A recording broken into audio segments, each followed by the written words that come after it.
So I'm going to be taking excerpts from a longer presentation. I'm going to be focusing primarily on my video-based works, except for one sound installation, and you'll understand why that is.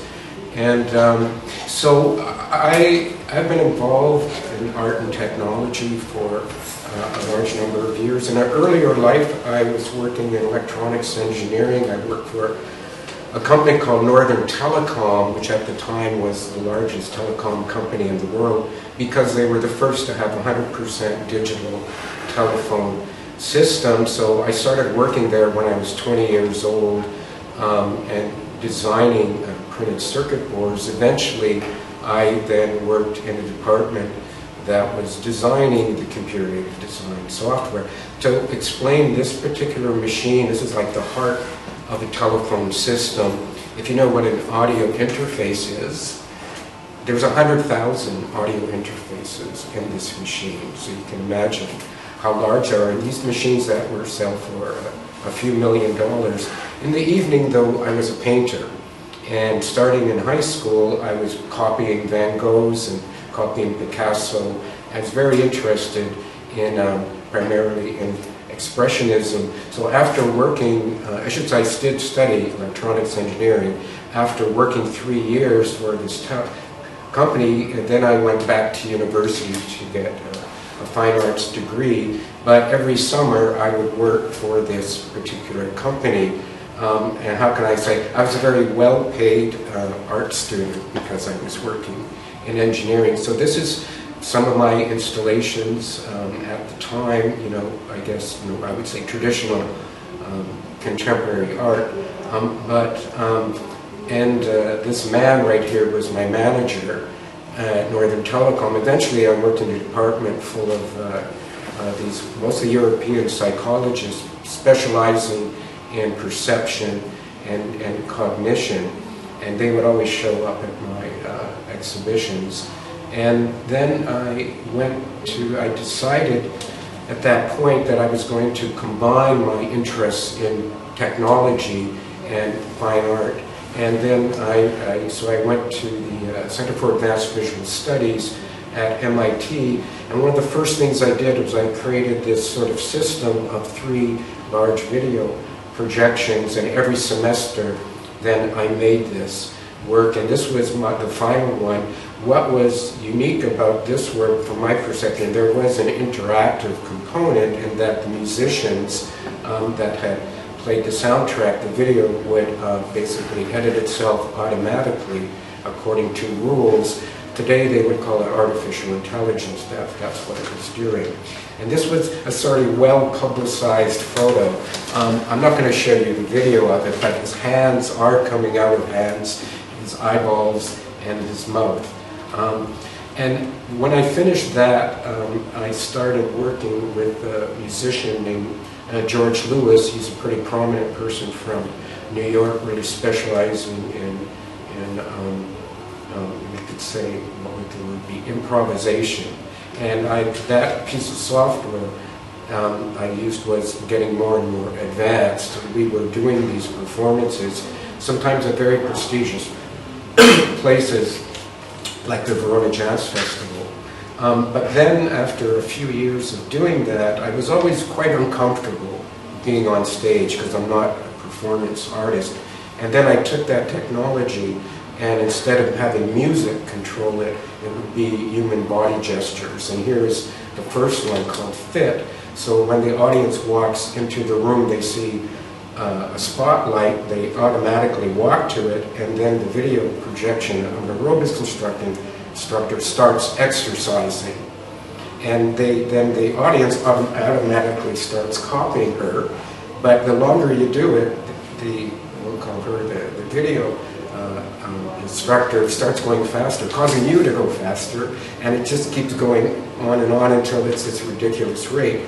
Because what's happening, I should say I also have a psychology degree, the person psychologically is being controlled by the instructor, but technically that person is controlling the instructor. And then it's like, why she's not stopping? So it's like, well, just stop.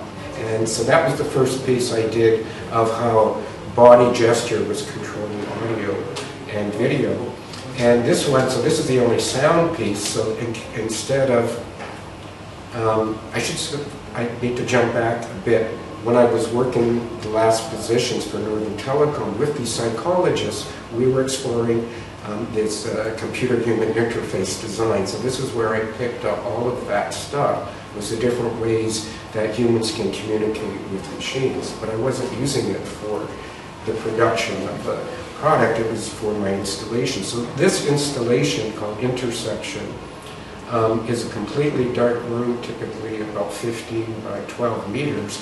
You hear 4 lanes of car traffic in complete darkness. There's only an exit sign. And as you walk in the room, if you were standing in front of the sound of the car, so it sounds like the cars are moving across the room.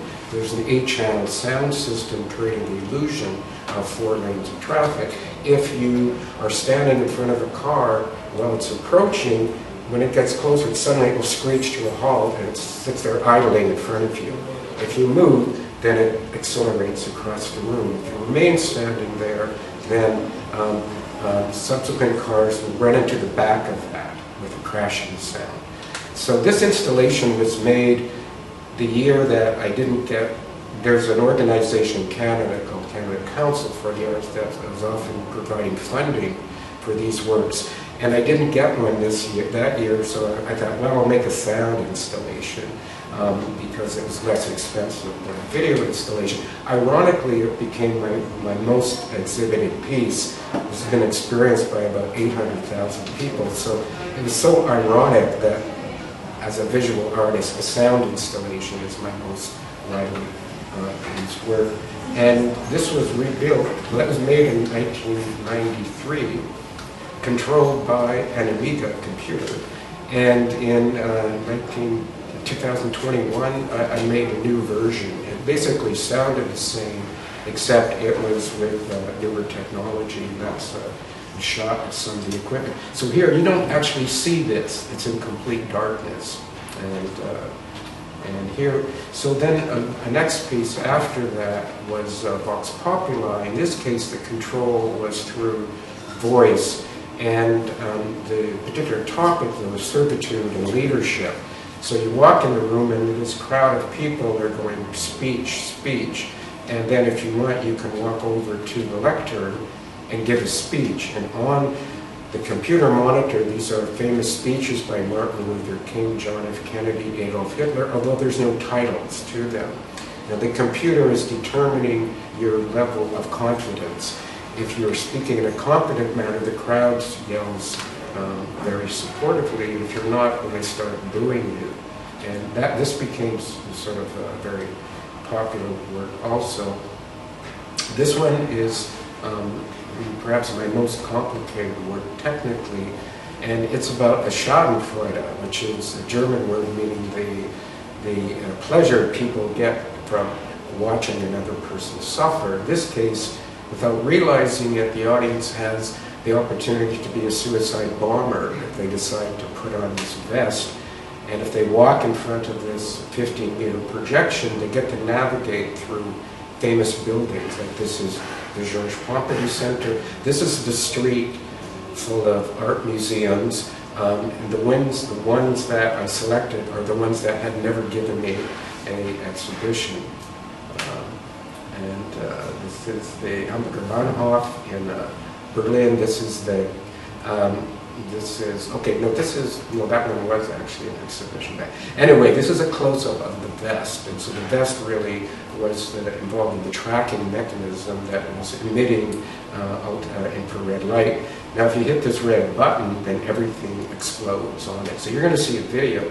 This was done mostly in Berlin, and then in another city called Halle Zela, which provided this very large space for me to work on it. And then, I guess, starting in 2015, then I began doing these architectural projections. This is the first one I did, and this was in Daegu in South Korea. And so now I've hit my 50% points. I'm just going to go through some of these very quickly. This one was in Hong Kong, and what was unique that I was involved with every aspect of it. I wrote the software, I used my own funding to rent these video projectors. These are very, very expensive works to put on because of the cost of these industrial projectors. Okay, so now let's actually go to some video.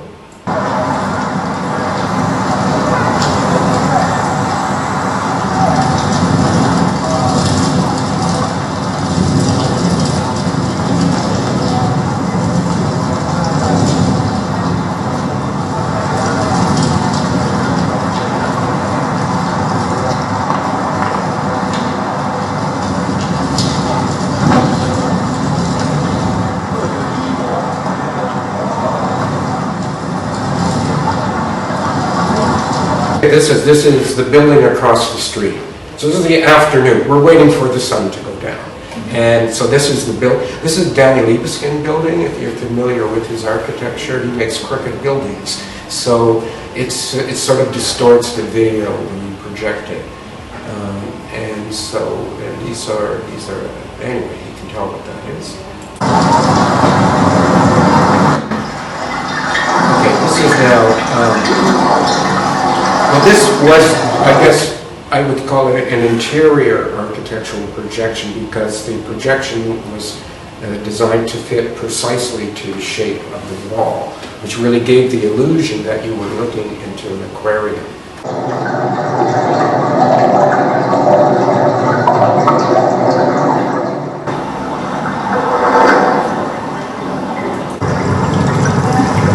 So this is the same video, except it's significantly larger. This is an architectural projection. This is in Montreal. It's a 105-meter projection. So we'll start here.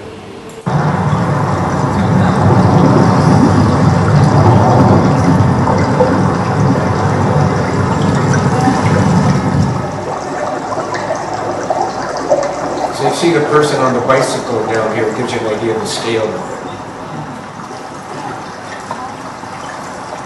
Well, the joke I usually make is my work is bigger than my reputation. Unfortunately, it's true. Well, this one actually was up for 4 months and ran for 4 hours a day.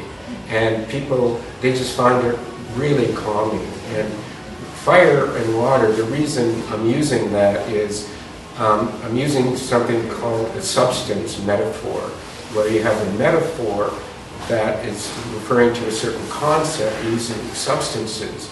If you know the work Joseph Beuys, this is what Beuys was doing with fact and felt. It's the same type of idea. In this case, water is a metaphor for birth and rebirth, and fire is a metaphor for death and also rebirth.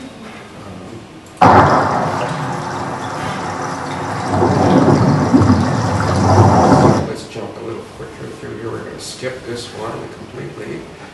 And okay, this is another fire. This is at Ars Electronica. And this one. Okay, this is the first one, which is perhaps the most aggressive one.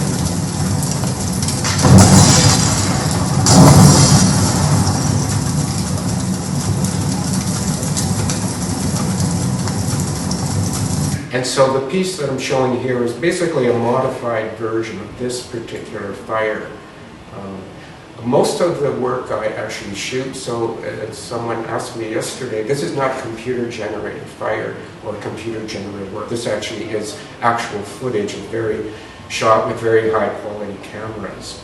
And this one here is, okay, this is a visualization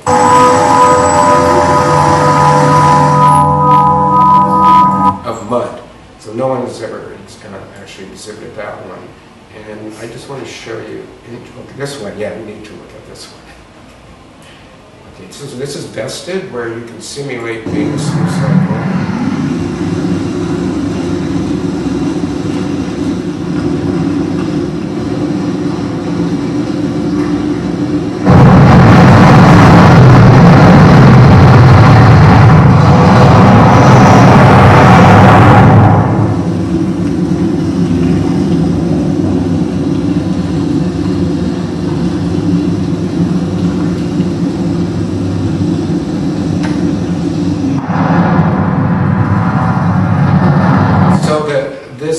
piece has a lot of different systems working. These two spotlights, they track you. As you're moving, you saw the green light. And if you're within about 4 meters, then the participant's face is then displayed over top of it as well.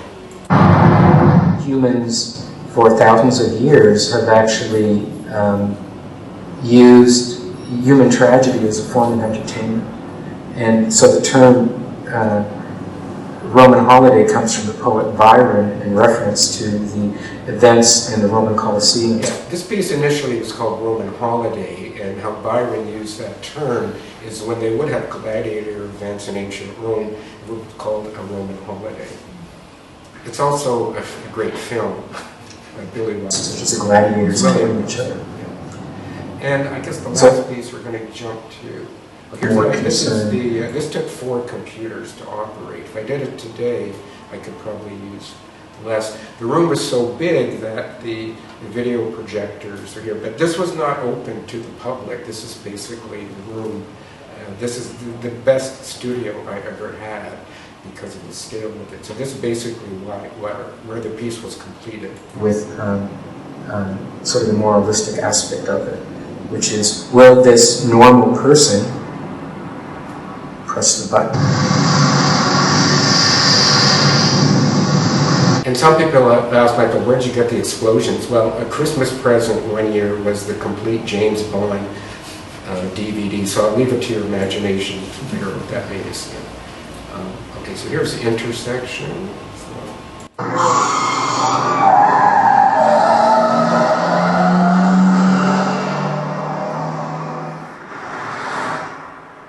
This installation is a completely dark room, approximately 40 by 50 feet.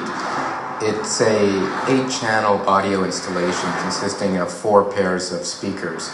Each pair of speakers is approximately 40 feet across from each other, facing each other. And what is playing through each pair is the sound of a car approaching and the sound of a car leaving.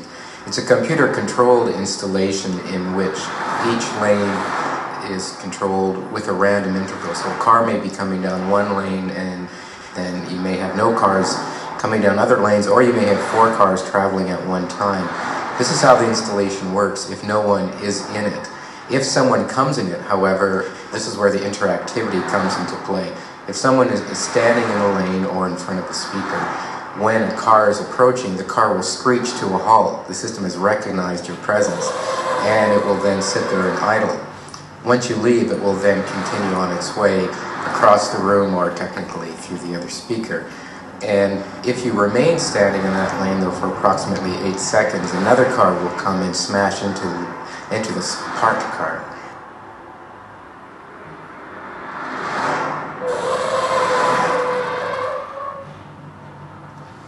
Now, the audience's response to this installation, one type of person finds the installation extremely frightening, and the other type tends to find it very funny. But in general, it tends to provoke this emotional feeling of fear of some type. This really was a real photograph. This is what the guy was doing. So I'm not sure what it means exactly.